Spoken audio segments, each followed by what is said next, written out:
corazones. Que Dios haga algo por ahí en un corazón necesitado.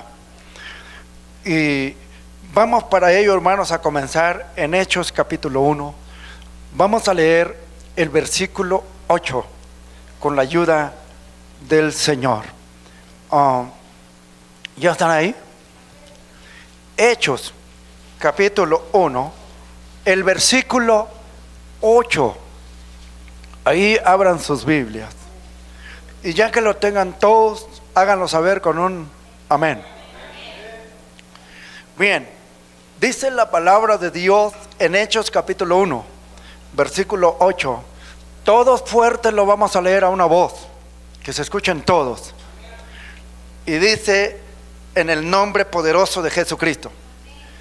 Pero recibiréis poder cuando haya venido sobre vosotros el Espíritu Santo.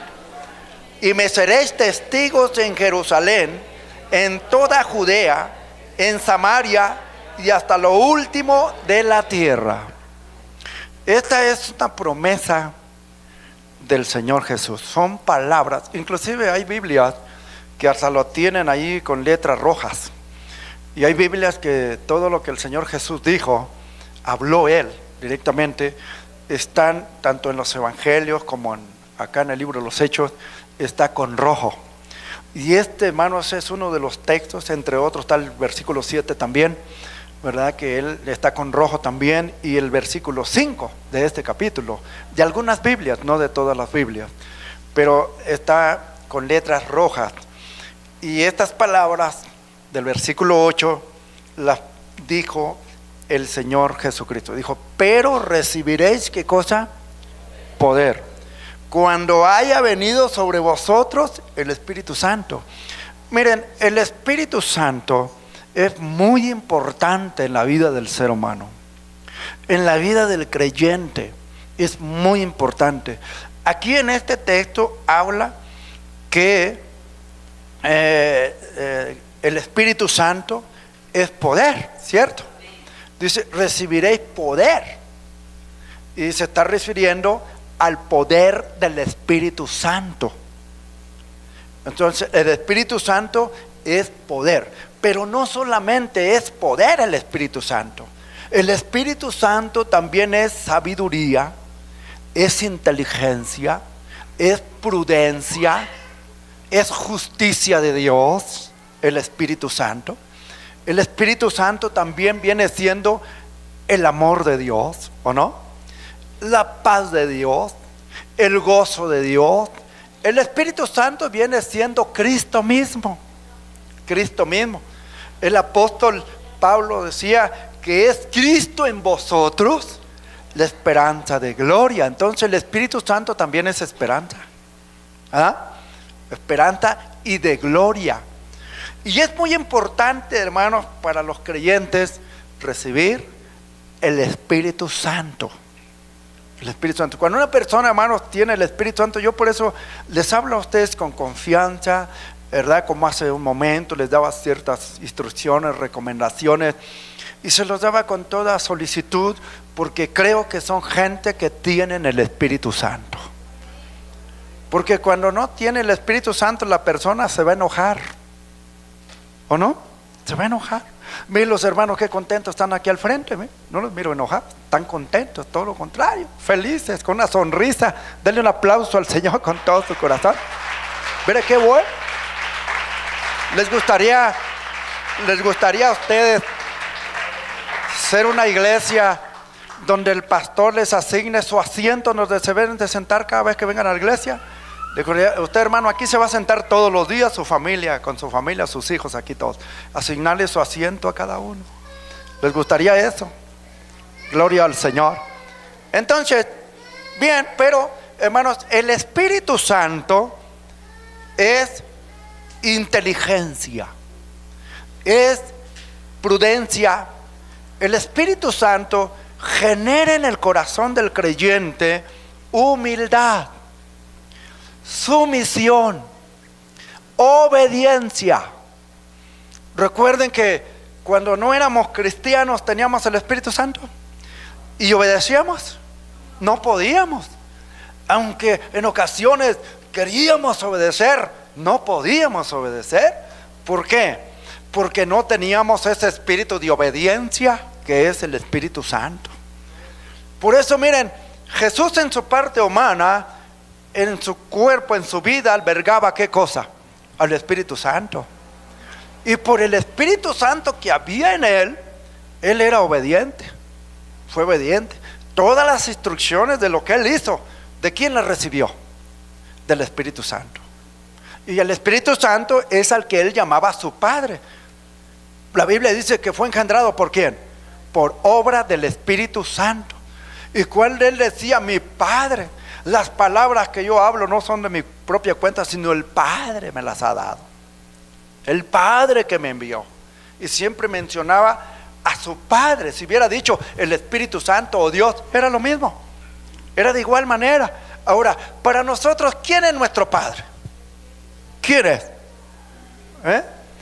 El mismo Espíritu, Jesús mismo. Y ahora nosotros tenemos que obedecer ¿a quién? A nuestro Padre, al Espíritu Santo. Entonces, cuando una persona no tiene el Espíritu Santo, no es hijo de Dios, mire cómo lo titula la palabra misma de Dios. Vamos allá primero a los Corintios capítulo 2, versículo 14. Mire cómo lo llama. Dice, pero el hombre natural no percibe las cosas que son del Espíritu de Dios. Vea, ¿cómo lo llama? Hombre natural. Hay una versión más antigua de la Biblia que lo llama hombre animal. Usa ese término, es un poquito más fuerte, ¿no? Ya no lo llama hombre natural, sino hombre animal. Entonces, el hombre natural quiere decir que el hombre natural es aquel que no tiene relación con Dios, no tiene comunicación con Dios, no tiene comunión con Dios, como les enseñaba en la escuela dominical, ¿verdad? La comunión solamente la da Dios con Él mismo, porque Él conoce nuestro corazón. Entonces, cuando nos humillamos, cuando nos arrepentimos, cuando nos presentamos a Él con esa fe o con fe, entonces el Señor es cuando obra en nuestro corazón, en nuestra vida. Cuando la persona recibe a Cristo o recibe el Espíritu Santo, que es Cristo, ¿qué está recibiendo? La comunión ¿con quién? Con Dios, vea. La comunión con Dios, con el Creador del universo. Entonces ya pasa de ser un hombre natural a un hombre ¿qué? Espiritual. Un hombre espiritual. Ahora, como natural, no percibe las cosas que son del Espíritu de Dios, dice, porque para él son ¿qué? Locura. No, está loco. No, eso no es cierto, ¿verdad? Y luego dice, y no las puede entender porque se han de discernir espiritualmente. Hay un tipo de fe que se llama fe intelectual, fe de la mente nada más. Una fe ¿cómo? Intelectual. Bueno, allá, hermanos, en la antigüedad, ya después que los apóstoles durmieron, partieron, siguieron otros líderes en la iglesia, y después de ellos se levantaron hombres que sacaron ciertas teorías, pero hombres que ya no eran inspirados por el Espíritu Santo, hombres que ya no eran conducidos por aquella fe salvífica, sino por la fe que intelectual. Hombres que no tenían el Espíritu Santo. Y hablaron a través de la ideología, la filosofía, hablaron muchas cosas muy bonitas. Establecieron ciertas doctrinas, fueron establecidas. Eso es lo que la Biblia llama ahora la apostasía. La apostasía. O sea que estos hombres ya no por una fe del corazón, la fe salvífica, sino por una fe intelectual, ellos, ¿qué hicieron? Cambiaron, adulteraron la palabra. Adulteraron la palabra. Por ejemplo, vamos a pensar poquito nada más en uno de ellos que se llamó Arrio. Arrio. De allí viene una enseñanza que es el arrianismo. El arrianismo. Arrio, este hombre tenía el concepto de Dios, del Padre y del Hijo, que es Jesús. Tenía el concepto, él decía que el Padre y el Hijo, que fue engendrado por el Padre, precisamente por eso se le llama Hijo, que Él es más chiquito que el Padre, que no es el mismo Jesús y el Padre, sino que son diferentes, son distintos. Claro, el Hijo nada más recibió ciertos poderes de su Padre, pero nunca aceptó que Jesús es Dios plenamente, en su plenitud. Nunca lo aceptó. Otra cosa que él enseñó, porque este hombre no tenía, les repito, no tenía el Espíritu Santo.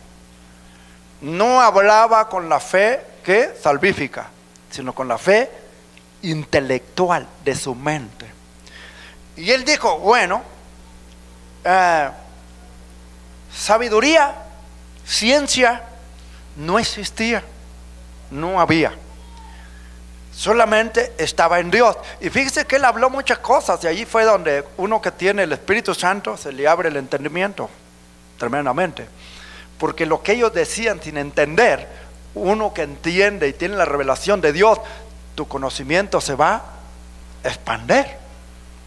Pero él dice, sí, nomás dijo así de pasadita: Dios habitó la soledad. Habitó la soledad. Y Dios creó su imagen, que fue Jesús, y lo llamó el Verbo. Lo llamó el Verbo. Pero nunca aceptó que Jesús es Dios. Nunca lo aceptó. Vea, sino que él lo enseñaba como separado. Entonces, bien, dice, no había sabiduría, no había ciencia, no había nada de eso. Pero en su Hijo, que es Jesús, Dios estableció la sabiduría, la ciencia, los conocimientos y todo lo demás. Todo lo demás. Entonces, pero siempre siguió con el concepto de que el Padre es Dios eternamente, Jesús es el Hijo y es más chiquito al lado de Dios. Parte de esa teoría, de esa enseñanza, la adoptaron los testigos de Jehová. Parte de esa enseñanza los testigos de Jehová la pusieron en su delineamiento doctrinal, y es lo que ellos enseñan hoy en día. Y precisamente, hermanos, hubo discusiones fuertes en aquella época. Aún la doctrina de Arrio, el catolicismo no la aceptaba, sino que la rechazaba como herejía, plenamente herejía, porque ellos siempre creyeron en el dogma, porque contradecía también el dogma de la Trinidad que Atanasio y otros inventaron, porque tampoco está la Trinidad en la Biblia, no existe. Dios no es un Dios trino, Dios es único nada más, es uno. Vea, claro, se manifestó como Padre en la creación, como Hijo en la redención, como Espíritu Santo en el corazón de los creyentes.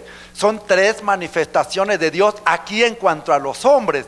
En cuanto a la deidad o Dios mismo, Dios es único. Él dice que no conoce ningún otro. Amén. Entonces, bien, este Arrio tenía ese concepto de esa manera. Pero bien, Dios en realidad, antes que Él creara, nos están escuchando en internet, ¿verdad? Queremos dejarles esto bien puesto, lo que dice la palabra de Dios. Antes que Dios creara, es fácil de comprender que Dios, eso sí lo aceptamos, Dios habitó la soledad. No se le podía llamar Padre porque no había creación, no había nada. ¿Quién le llamaba Padre? Nadie. Entonces, Él, dice la Biblia, que lo primero, le dio principio al principio, creando una imagen suya. En Colosenses, vamos a mirarlo para que los que nos están viendo en internet, si están por ahí, pues A lo mejor alguien tiene un lápiz, toma nota, o los mensajes ahí se quedan en el internet y lo pueden otra vez volver a mirar. Pero en Colosenses capítulo 1, versículo 15 al 18 dice la palabra de Dios: Él es la imagen del Dios invisible, el primogénito de toda creación, porque en Él fueron creadas todas las cosas, las que hay en los cielos y las que hay en la tierra, visibles e invisibles, sean tronos, sean dominios, sean principados, sean potestades. Todo fue creado por medio de Él y para Él.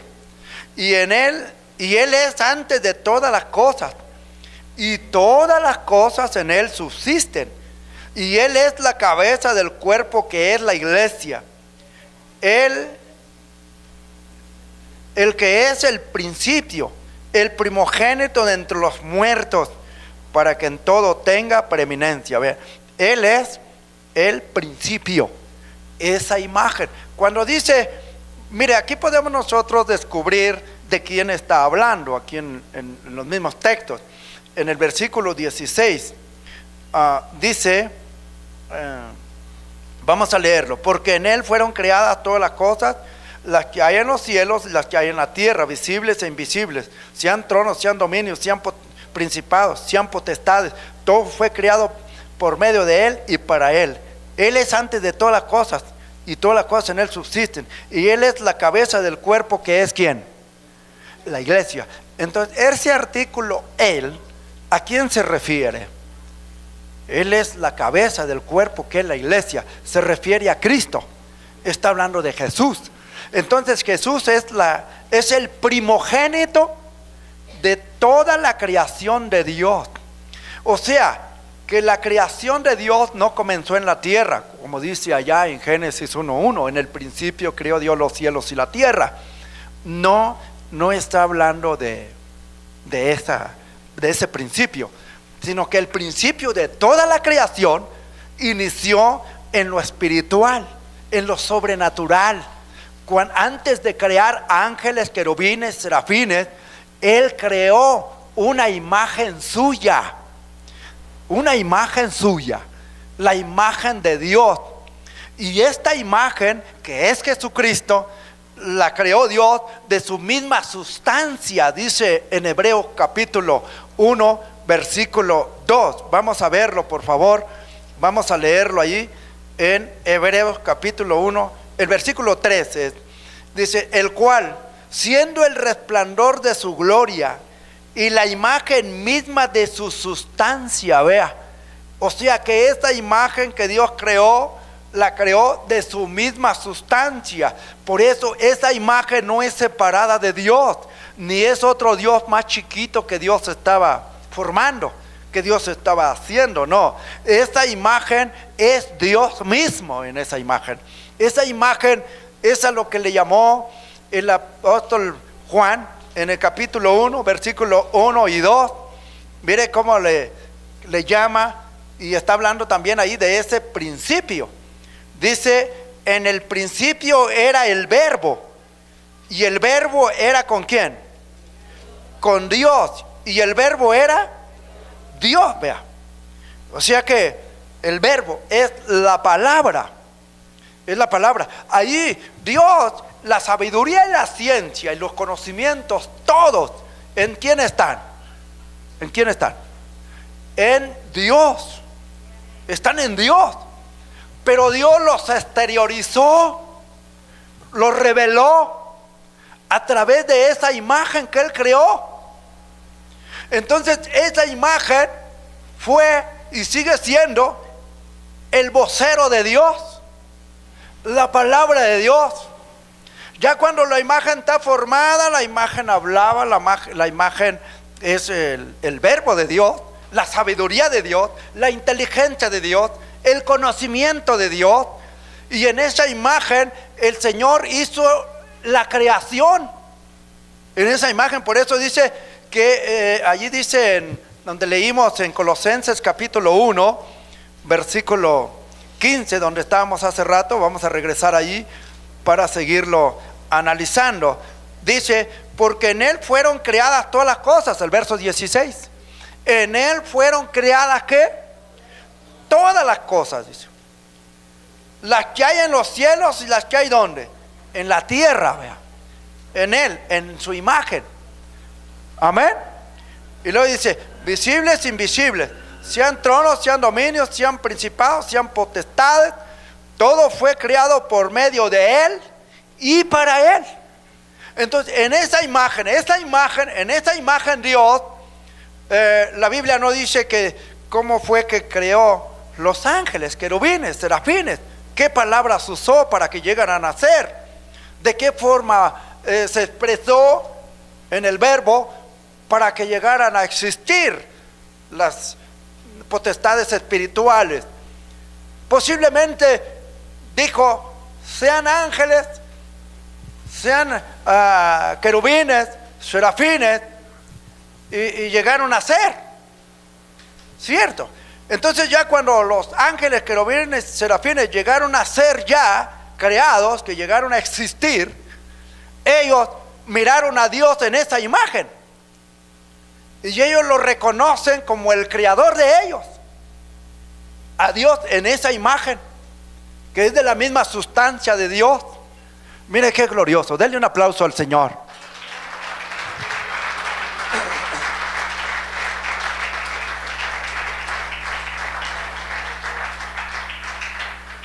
Y fueron creados por Dios en esa imagen. Es lo que está diciendo la Biblia, ¿no? Todas las cosas fueron creadas, porque en Él fueron creadas todas las cosas, las que hay en los cielos y las que hay en la tierra, visibles e invisibles, por Él, por la imagen de Dios. Esa imagen que es ¿quién? Jesucristo. Entonces, los ángeles en los cielos contemplan a Dios en esa imagen y le dan a Dios toda la honra y la gloria y la alabanza contemplando aquella imagen. ¿Saben por qué? A Dios, dice la Biblia, nadie le vio jamás. Y nadie puede ver a Dios, ni los ángeles, ni los querubines, ni los serafines, porque Dios, dice la Biblia, que habita en medio de luz inaccesible. Vamos a Timoteo 6:16, mire. Primera Timoteo 6:16, dice la palabra del Señor, el único que tiene inmortalidad, que habita ¿dónde? En luz inaccesible. ¿Dónde habita Dios? En luz inaccesible. Ahora, si yo pregunto en esta hora, si un querubín tuviera acceso a esa luz, ¿fuera inaccesible? No. ¿Qué quiere decir la palabra inaccesible? Que nadie tiene acceso allá. Entonces, si nadie tiene acceso allá, quiere decir que nadie ha visto a Dios. Nadie lo ha visto. Y si alguien dijera que ha visto a Dios, pues entonces sería un ridículo, porque a Dios, para mirarlo, tenemos que reducirlo a tamaño. Pero Dios es tan inmenso, tan grande, infinitamente grande. Quiere decir que no tiene fin su grandeza. No tiene fin. ¿Y quién puede tener esa vista para mirar a Dios? Nadie. Entonces, si Dios hubiera creado las criaturas angelicales sin hacerse una imagen primero, y llegan a existir o a ser las criaturas espirituales, se hubieran quedado como ciegos y hubieran dicho, bueno, ¿quién nos hizo? ¿Quién nos formó?